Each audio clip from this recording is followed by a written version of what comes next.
वरन मैं बार बार कहता हूं कि हमारे भारतवर्ष का एक दुर्भाग्य रहा है कि ये जितनी भी जो चिकित्सा प्रणालियां थीं, इनको भारतवर्ष में महत्व नहीं दिया गया। वरन जब यह पाश्चात्य विद्वानों के हाथ में गई, अर्थात जो बाहरी जो विदेशी जो चिकित्सक थे उनके हाथ में गई, तो उन्होंने इस पर थोड़ा बहुत अनुसंधान किया और उस चिकित्सा को अपने नाम से पब्लिश किया, अर्थात अपने नाम पर ही उस चिकित्सा प्रणाली को रखा गया। तो ये हमें यहाँ पर ध्यानपूर्वक समझना होगा। हम प्राकृतिक चिकित्सा पढ़ते हैं या फिर योग चिकित्सा पढ़ते हैं, पंचकर्म है, आयुर्वेद है, चाहे एक्यूप्रेशर है, प्रत्येक चिकित्सा प्रणाली को आज हम देखते हैं, उसका मूल जो स्थान है वह भारतवर्ष ही है।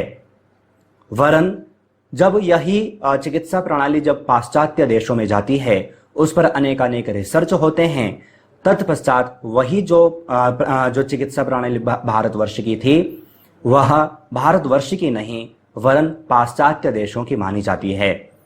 इसी प्रकार से यहां पर आप देखें, जो मिट्टी चिकित्सा है इसके जो जनक हैं वह कहां के हैं? जर्मनी के हैं। तो ये हमें यहाँ पर ध्यानपूर्वक समझना होगा।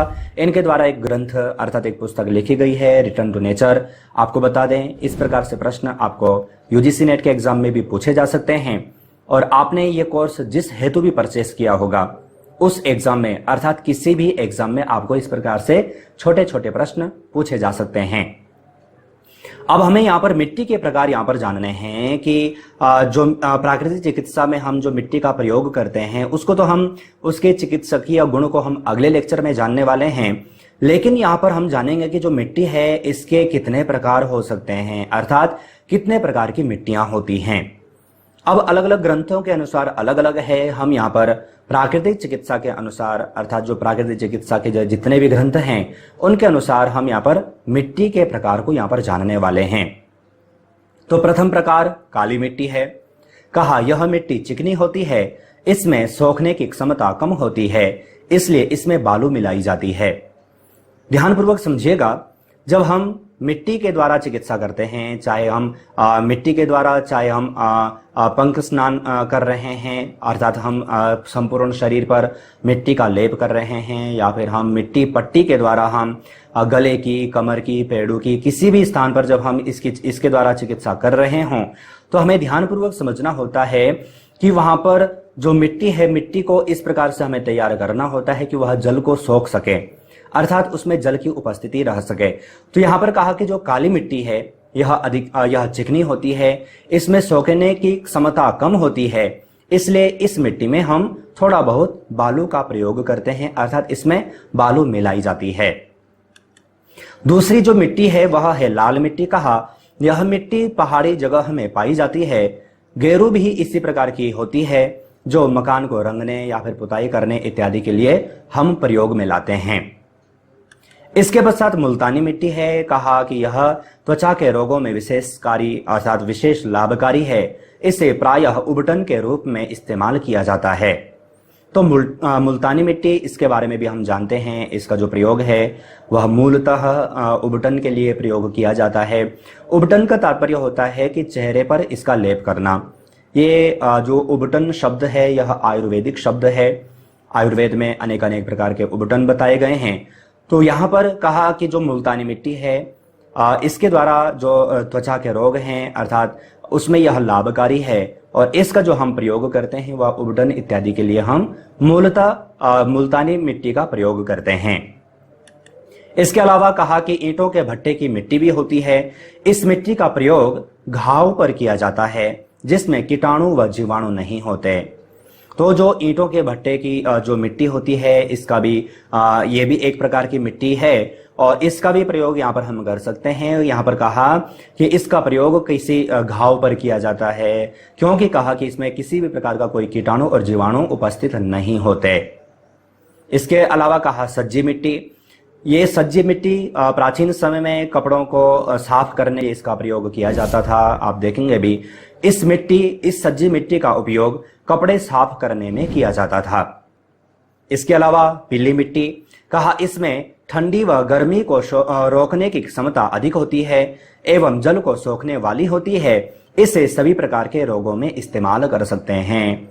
तो यह जो पीली मिट्टी होती है, लगभग आप उत्तराखंड में जितने भी पहाड़ी इलाका है वहां पर आप जाएंगे तो इसका प्रयोग अधिक किया जाता है।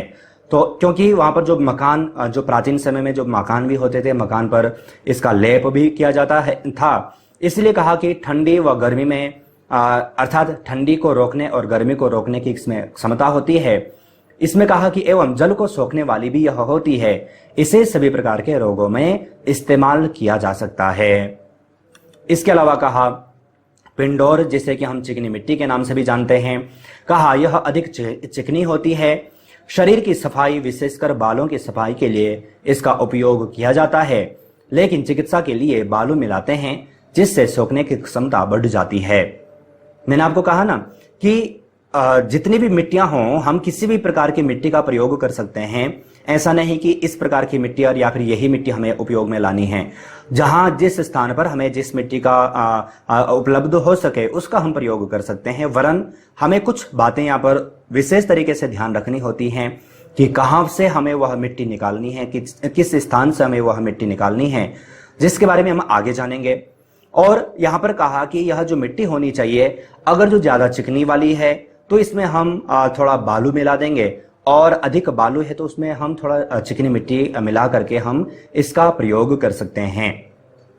आगे यहाँ पर जो मिट्टी है वह है बालू मिट्टी। कहा बालू भी मिट्टी ही है जो मनुष्य शरीर के लिए अधिक लाभकारी है। कहा बालू बक्सण हमारे स्वास्थ्य के लिए बहुत हितकारी है। पहाड़ी चश्मों के पानी में बालू के कण विद्यमान होते हैं, जिसके कारण वहां पर रहने वाले जो लोग होते हैं उनको कब्ज की समस्या नहीं होती।